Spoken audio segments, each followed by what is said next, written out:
But when you derive your sense of security from your money rather than from your God, that's idolatry. When you derive your sense of satisfaction from money rather than God, that's idolatry. And you don't want to pursue that. Godliness is characterized by a pursuit of God, not of money.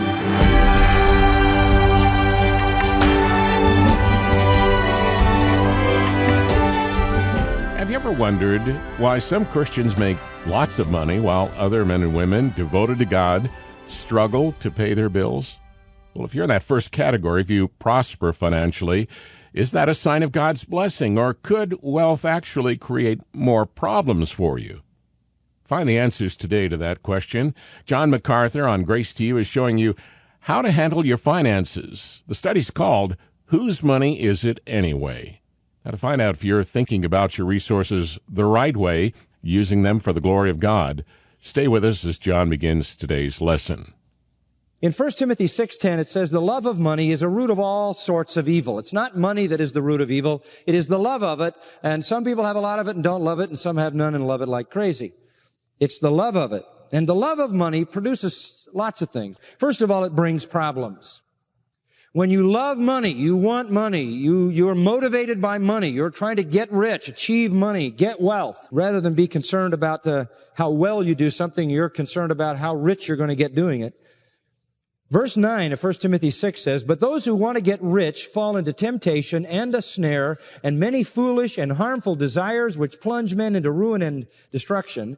And then in verse 10 it says, and some by longing for money have wandered away from the faith and pierced themselves with many a pain.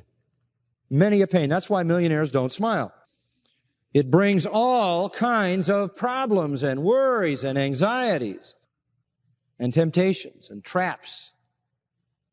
Secondly, love of money makes you forget God. We remember, of course, Proverbs 30, where it says, give me neither poverty nor riches. Why? Lest I be full and deny thee and say, who is the Lord? Or lest I be in want and steal and profane the name of my God. I don't want more than I need. I don't want less than I need. I don't want to be in a position where if I have more than I need, I trust in my riches and forget God. Love of money can lead people to forget God. What do they need God for? They've got it all. They command their lives. It's all in the bank. They have plenty. There's no dependency there.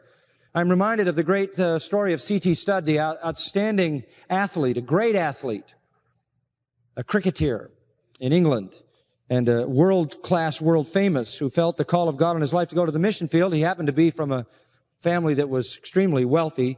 He inherited some old money and massive fortune and felt that it would compromise his spiritual life. So prior to going to the mission field, he gave every cent of it away and went to the mission field with nothing but dependence on God.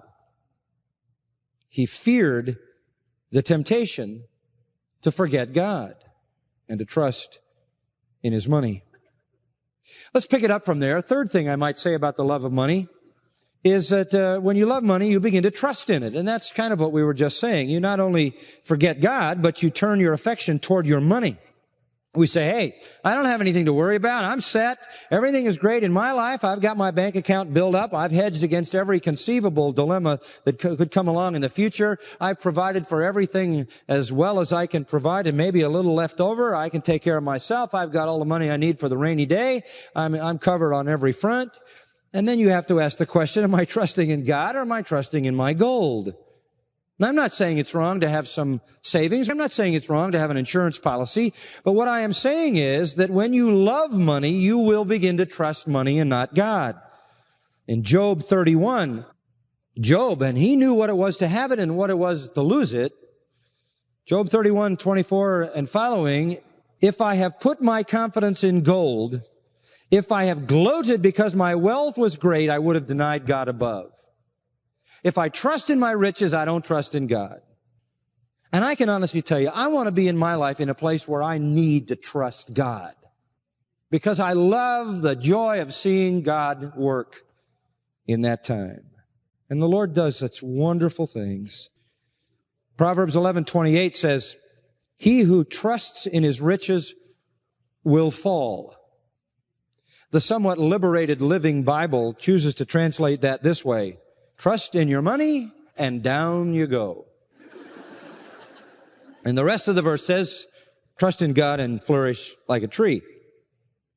And 1 Timothy 6, verse 17 says, command them that are rich in this world not to be proud, nor trust in uncertain riches, but in the living God. Trust in the living God. He later on says, tell the rich to be rich in good works. Tell them to be eager to distribute their riches and willing to share, verse 18. Sadly, sometimes the more money people have, the less they're willing to part with it. Riches seem to obscure their perspective, and they tend to isolate them. Rich people tend to get more and more isolated because their world is more and more insulated. And the walls around their house are wider. The fences around their yard are broader. And their isolated world is a world that doesn't touch those who struggle with the little things in life. And so they're cut off from those in need, so busy bumping elbows with those who have no need. It's easy to lose perspective. It's easy to begin to trust in your money and not trust God. A fourth thought about loving money is that it's easy to be deceived. Money is very deceptive. In fact, Mark 4:19 and Matthew 13 talks about the deceitfulness of riches, which chokes the word. Riches lie. They deceive. When you have money, you can easily think you have everything. It lulls you into the deception that all is well in your life. And some people might even think of these people running around preaching this prosperity gospel, that if you're rich, that means that God likes you extra special.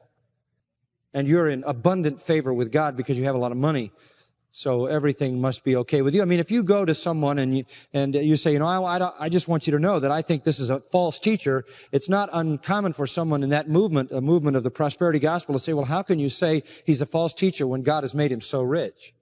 God must be pleased. Riches can deceive you about spiritual reality. They can deceive you about whether or not you are being blessed. Riches can steal your heart. They can deceive you about what's important in life. And then another point, a love of money can lead a person to the place where they compromise convictions, compromise the Bible, compromise the Word.